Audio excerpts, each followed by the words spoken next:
Convido a todos a abrir as suas Bíblias e abrir em 2 Timóteo, no capítulo 2, a partir do versículo 8, que vai dizer: lembra-te de Jesus Cristo, que é da descendência de Davi, ressuscitou dos mortos segundo o meu evangelho, pelo que sofro trabalhos e até prisões, como um malfeitor, mas a palavra de Deus não está presa. Podem tomar os seus assentos e louvar e glorificar o nome do Senhor Jesus.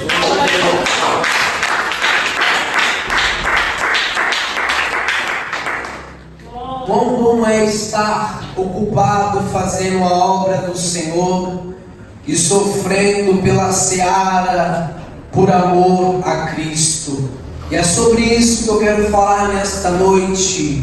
O apóstolo Paulo, no fim da sua carreira, à beira da morte, ele faz uma carta ao fiel companheiro Timóteo, cujo nome significa que honra a Deus. A primeira carta que Paulo escreve a Timóteo é uma carta de instrução para se ensinar como se deve orar pelos homens, uma carta de como um presbítero, um diácono ou uma mulher de Deus deve se comportar na obra. Mas a segunda carta que Paulo escreve a Timóteo é uma carta profunda e espiritual que contém muitos desafios. E o primeiro desafio da segunda carta de Timóteo, eu convido você a acompanhar com a sua Bíblia aberta, no capítulo de número 1, versículo 8, que ele vai dizer: portanto, não se envergonhe do testemunho do Evangelho do nosso Senhor, nem de mim que sou prisioneiro seu.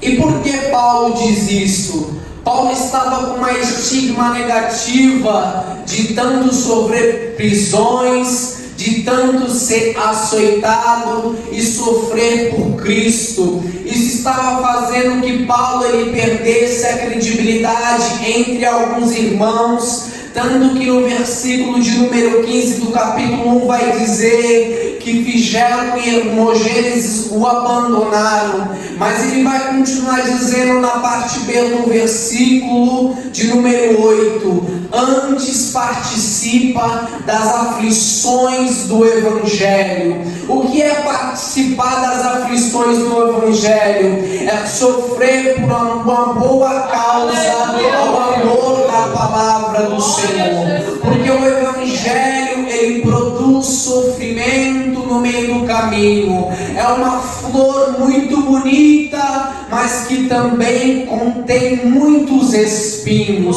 É um caminho muito apertado, cheio de pedras que machuca os nossos pés. O Evangelho, meus irmãos, ele não é uma flor que simplesmente ela floresce e cheira bem. Ela cheira bem, mas contém muitos desafios a se perseguir. Muitas pessoas elas entram no Evangelho com uma mentalidade de pensar que Deus ele vai nos abençoar e dar tudo, e entregar tudo na hora que Ele quer. Mas o Evangelho, ele é doloroso, ele é apertado, mas no caminho também o Senhor, ele nos sustenta. No meio do caminho o Senhor nos dá graça, porque o Senhor Jesus Cristo, ele é a nossa força. Aleluia, Jesus. E um dia alguém chegou para Jesus e disse: eu quero te seguir. Jesus olhou para aquele moço e falou assim: olha, a raposa tem o seu covil e o pássaro o seu ninho, mas o Filho do Homem não tem aonde nem reclinar a cabeça. Para aqueles que querem acompanhar, está em Lucas no capítulo 9, versículo 57. Muitas pessoas queriam seguir a Jesus por aquilo que ele poderia entregar a elas. Então Jesus estava falando: você quer me seguir, mas fique sabendo você que eu tenho a te oferecer a nada, mas o que eu tenho a te oferecer é vida eterna, é graça, é poder do céu.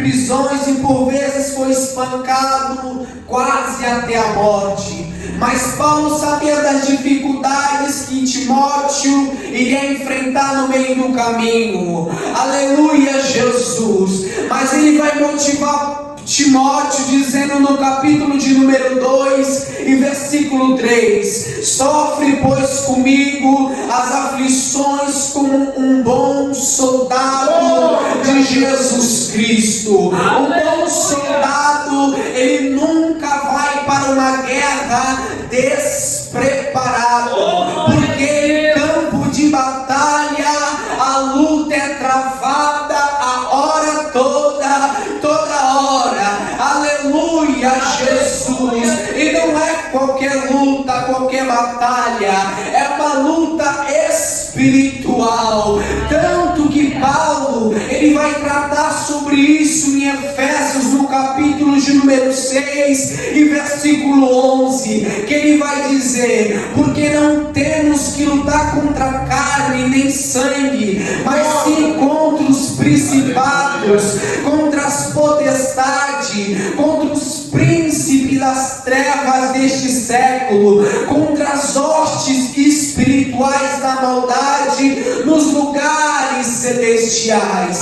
Neste momento, nesta hora, está havendo uma batalha travada nos lugares celestiais, no qual não estamos vendo, no qual não estamos enxergando. E a maior ferramenta do crente, do cristão, é de joelhos dobrados. E o joelho dobrado, ele tem poder, porque o Senhor, ele responde. E quando o diabo ele vê você, meu irmão e minha irmã, com o joelho dobrado, ele treme, porque ele sabe que a qualquer momento o Senhor, ele vai responder a sua oração.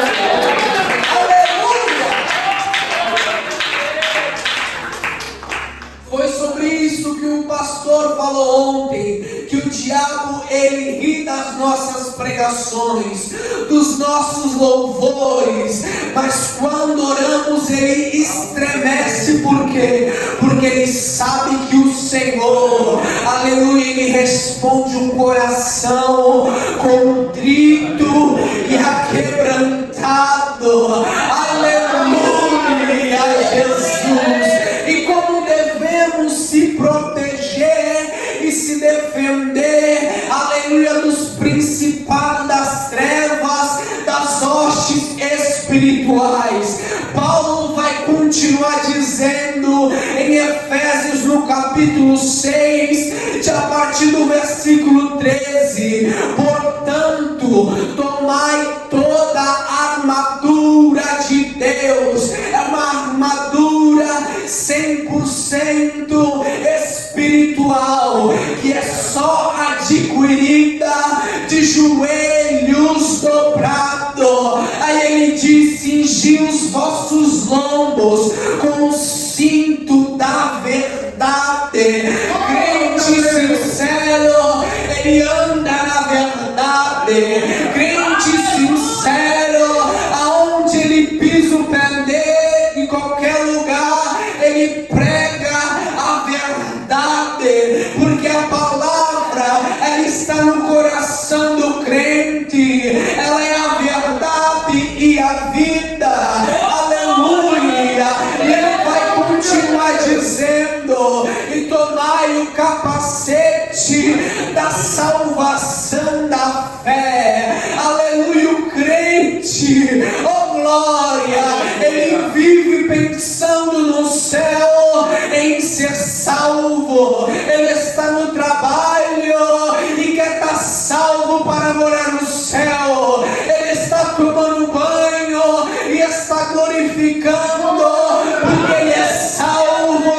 Ele vai morar no céu. Ele quer ser salvo, porque um dia a trombeta vai soar. Aleluia! E os mortos, os salvos em Cristo, vão ressuscitar primeiro. cativeiro. Depois nós, se ficarmos vivos, vamos subir até o Senhor nos ares. Aleluia! E Paulo vai continuar dizendo: tomai o escudo da fé. Porque a Bíblia diz em Hebreus no capítulo 11 que a fé, ela é firme fundamento das coisas que não se veem, mas se esperam. Aleluia, Jesus. E o pai da fé é Abraão, o homem que creu em Deus, aleluia, sem ver aquilo que Deus havia prometido. Ele simplesmente creu e acreditou em Deus. E o que dizer de Noé? Que Deus apenas falou com ele uma vez só, e durante 100 anos ele construiu uma arca pela fé, porque o Senhor, ele concede fé, e nós brindamos com o escudo da fé, porque o escudo da fé, ele blinda o nosso coração para acreditarmos e confiarmos no Senhor. Aleluia. E Paulo, ele vai continuar dizendo, aleluia, tomai também a espada do Espírito, que é a palavra. O crente, ele tem que andar todo dia com a espada, aleluia, desembainhada, não só na igreja, mas no trabalho, na escola, porque quando o inimigo se levanta, ele já está com a espada levantada. Oh, glória ao nome santo do Senhor. Oh, glória a Deus.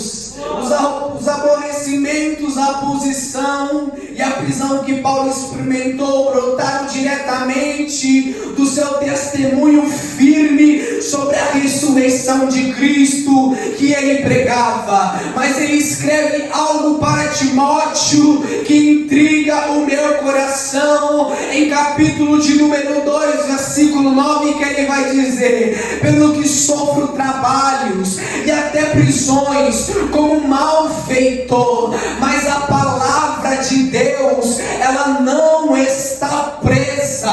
Aleluia, Jesus. E por que a palavra de Deus não está presa? Porque a palavra, ela produz vida, e o que produz vida não pode estar preso nem morto.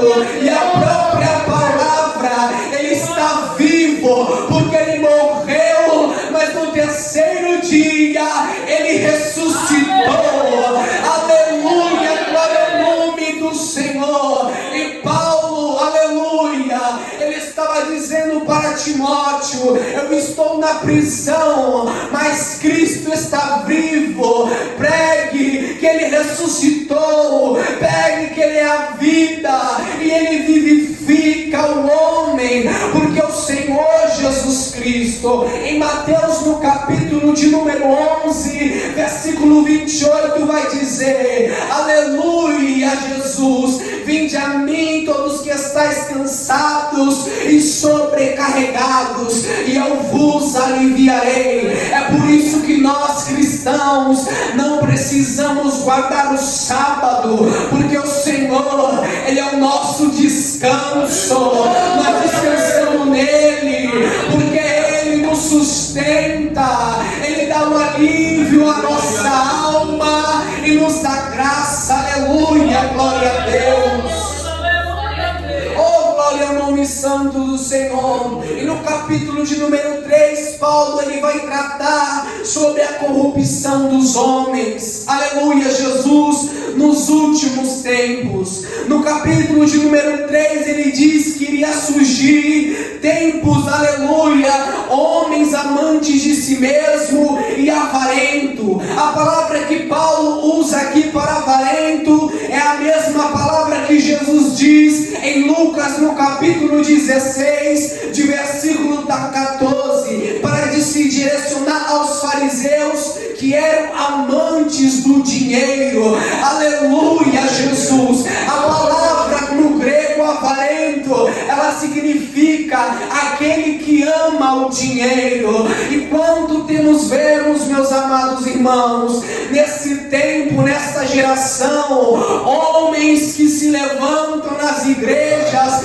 pregando a tal da teologia da prosperidade, homens que, aleluia, Jesus, aleluia, roubam dinheiro, roubando além das ovelhas pelo dinheiro. Mas deixa eu te dizer uma coisa: o Senhor Jesus, Ele está voltando e Ele vai tratar com cada homem que é corrupto. Louvado seja o nome do Senhor, porque a justiça de Deus, ela não tarda, porque a justiça de Deus, naquele grande dia, Ele vai julgar o pequeno, o grande, o rico, o pobre. Aleluia, porque o Senhor, Ele é justo. Aleluia, Ele não tem culpado por inocente, porque a palavra dEle é fiel e é verdadeira. Aleluia, Jesus.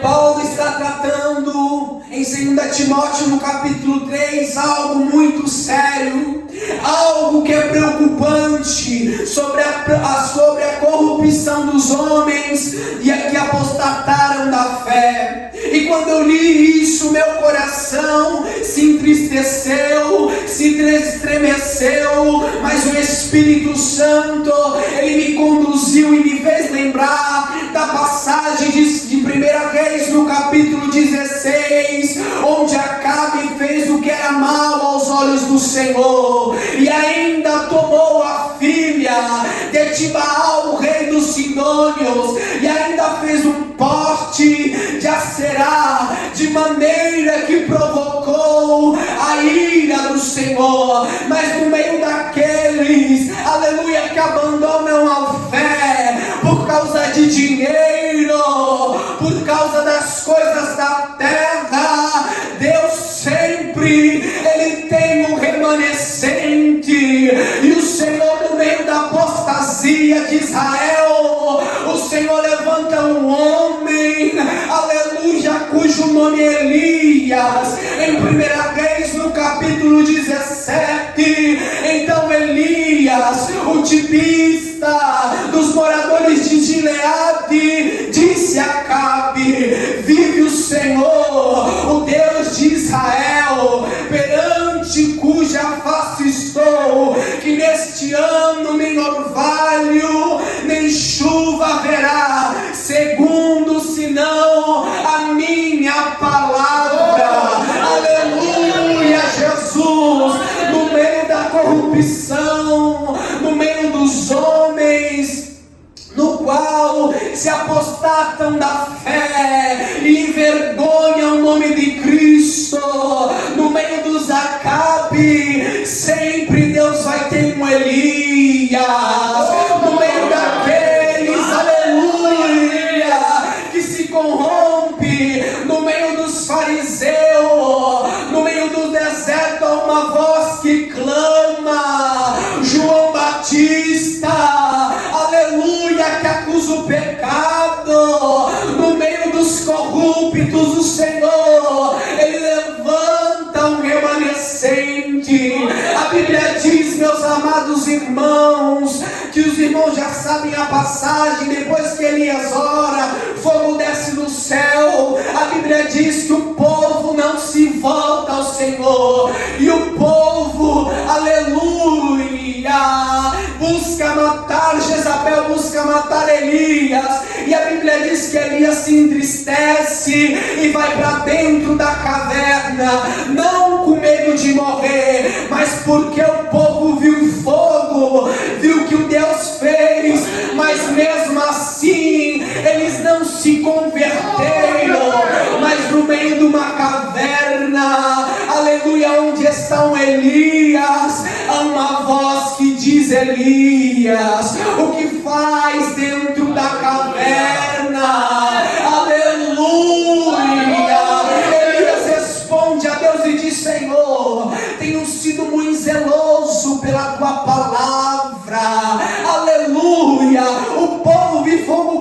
céu, mas buscam me matar, e só eu sobrou de profeta. Ah, meu irmão, se Deus dependesse da gente para alguma coisa, o Senhor diz: Elias, levanta-te, que eu tenho uma missão para ti ainda. Tu vai ungir o teu sucessor e vai ungir o rei. Aleluia! E ainda eu tenho 7.000 que não se dobraram. Oh, nome santo do Senhor Jesus. A chamada que o Senhor Ele tinha para Elias era um chamado muito forte, tanto que, aleluia, Paulo vai dizer para Timóteo: desperta o dom que eu pus, aleluia, que foi imposto sobre a minha mão na sua cabeça.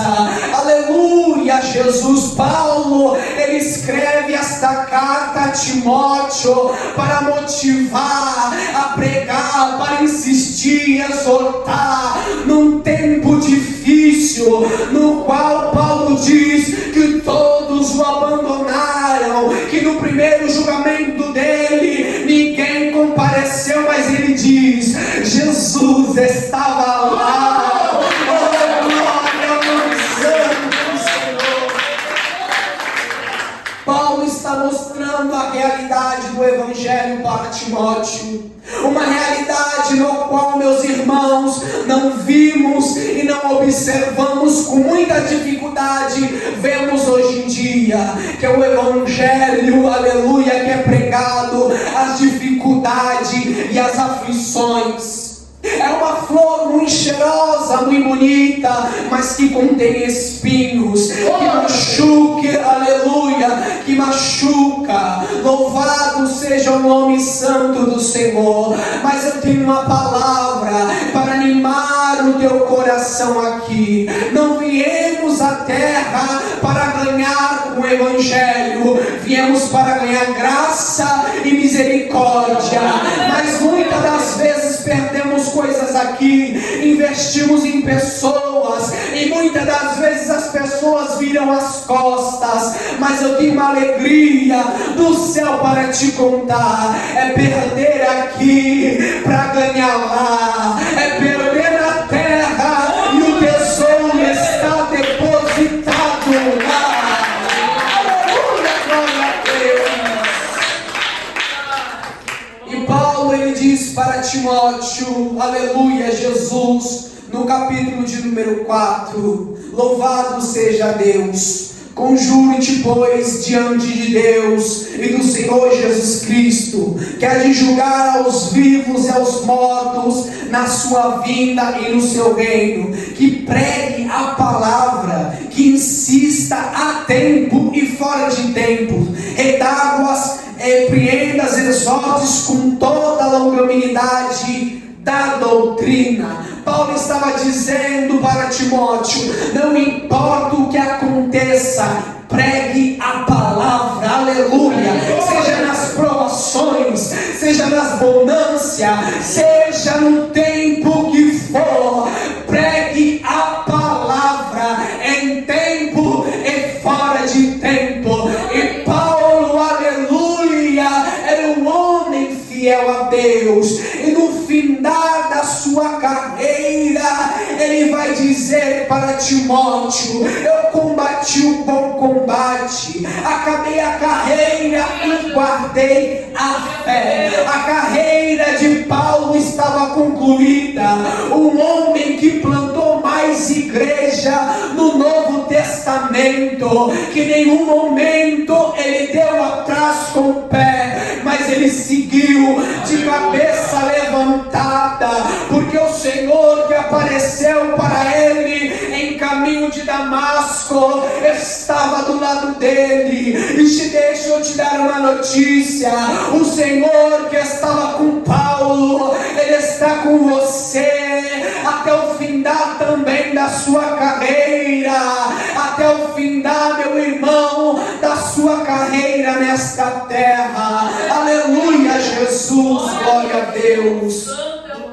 Eu quero finalizar esta palavra dizendo a você Meu irmão e minha irmã, continue firme e constante na boa obra, sabendo que o seu trabalho no Senhor nunca é em vão. A palavra que muitas das vezes você prega para um colega num trabalho na rua, você pode pensar que não surgiu efeito, mas deixa eu te dizer, Paulo vai dizer, aleluia, Paulo plantou, Apolo regou, mas quem dá crescimento é o Senhor. Muitas das vezes, aleluia,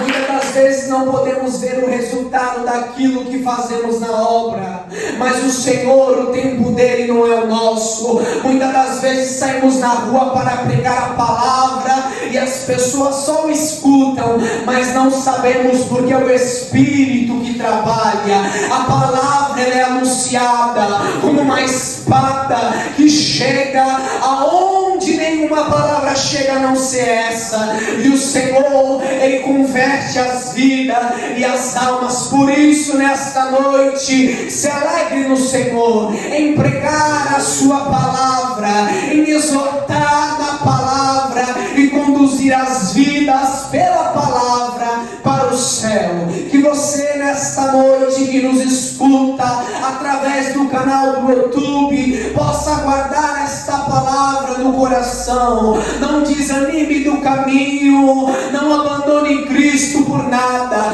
mas como Paulo disse, sofra pois comigo as aflições do Evangelho como um bom soldado de Cristo. Aleluia. Que as palmas podem louvar ao Senhor.